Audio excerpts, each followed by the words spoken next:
Bonjour Tov, mes chers amis, on va poursuivre le chapitre 6. Nous étions arrivés au verset 7 et on avait vu au début de ce chapitre, donc d'abord les nations qui demandaient ironiquement à Israël, Israël qui répondait, et maintenant depuis le verset 4 exactement, c'est Dieu qui parle à Israël pour vanter ses mérites, pour bien montrer l'amour indéfectible donc de Hachem à l'égard d'Israël. Et on est arrivé donc au verset 7.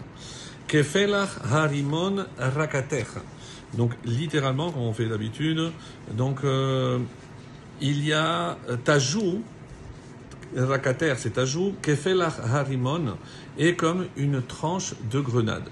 Donc bon, on n'aurait peut-être pas choisi nous ces images-là. Mi ba'ad letzamater, derrière ton voile.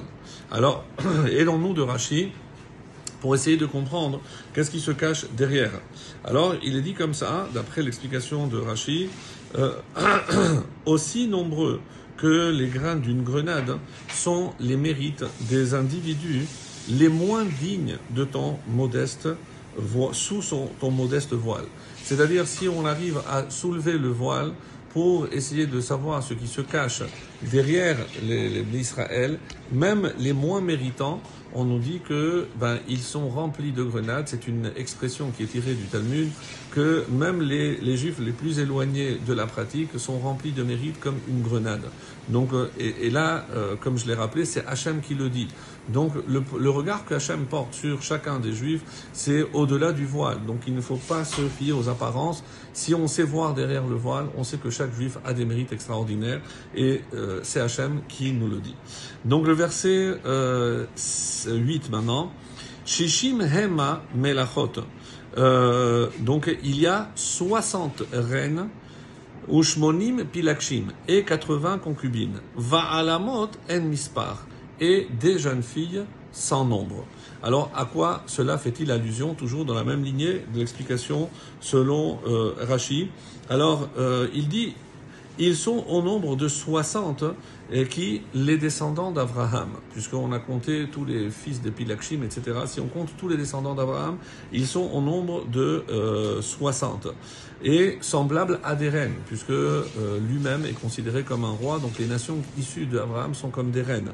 Par rapport auxquelles les 80 Noachides, les 80 nations Noachides, et toutes leurs nations innombrables, c'est ça les jeunes filles sans nombre, ne sont considérées que comme des concubines.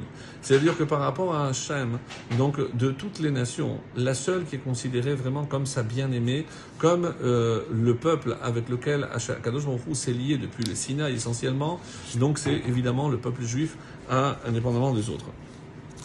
Alors le verset 9, Achatehi Yonati Tamati.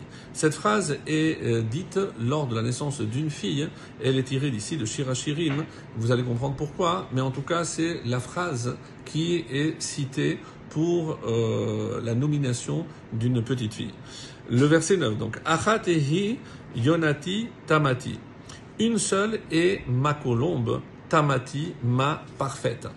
Achat hi leima. Elle est unique à sa mère, pour sa mère. Bara hi le yolata. Elle est à part pour celle qui l'a enfantée. Et ici, bara, c'est à l'extérieur, c'est-à-dire écartée selon une interprétation. Elle est à part, le yolata, pour celle qui l'a enfantée. Ra'u habanot vay asherua. Les filles qui la voient la félicitent. Melachot ufi lakshim vay haleluha. Les reines et les concubines vay haleluha la célèbrent. Alors, encore une fois, comment nous allons lire ceci avec le commentaire de Rashi.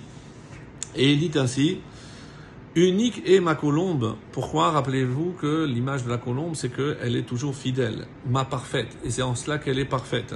Unique, elle est cette nation. Et on parle d'Israël. Et pourquoi? Parce qu'elle lutte pour la vérité. Non seulement pour acquérir la vérité, mais pour transmettre la vérité aux autres nations. Elle est pure pour celui qui l'a engendrée, d'où descendent les 12 tribus de Yaakov Avinu. Donc d'après Rashi, c'est une allusion à Yaakov qui l'a engendré.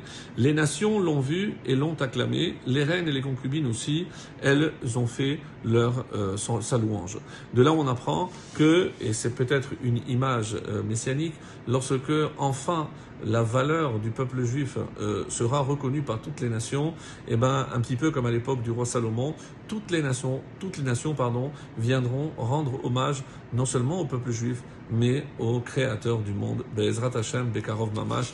Très très bonne journée.